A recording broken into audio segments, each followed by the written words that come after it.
So guys, তোমরা দেখেছো তো আমরা খেলার পর আমাদের ম্যাচ শেষ হওয়ার পর আমরা জাদুঘরে ঘুরতে গিয়েছিলাম।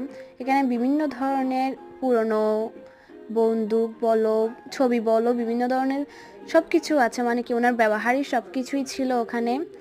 আমরা সব দেখেছিলাম। আমি আমি বলতে গেলে সত্যি মানুষগুলোকে দেখে খুবই খুবই অবাক হয়েছি যে এগুলো এত কেন রিয়েল ভাবে বানাতে পারে, এতভাবে রিয়েলভাবে বানাচ্ছে যে আমি দেখেই অবাক পুরা।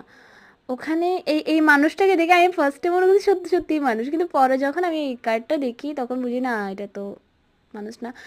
আমার সত্যি ইচ্ছা করছে বন্দুকগুলো নিয়ে কিছু একটু দেখি, এগুলো দেখি।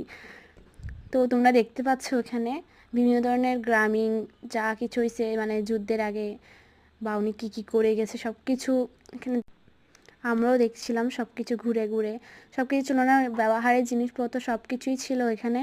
টুপি বলো, মানে ওনার সব কিছু যাবতীয় যত কিছু ছিল সবগুলোই ছিল এখানে। আমরা ঘুরতে ঘুরতে দেখছিলাম, মনে হয় অনেকজনই গেছিলো আমাদের সাথে, অনেকগুলো পিক। সেজন্য আমি তোমাদেরকে সবগুলো দেখাতে পাচ্ছি না, যতটুকু পাচ্ছি ক্যাপচার করছে। ওখানে ভিডিও করতে দিচ্ছে না আমাদেরকে, অনেক কষ্টে লুকিয়ে ছুটিয়ে বলতে গেলে ভিডিও করছি।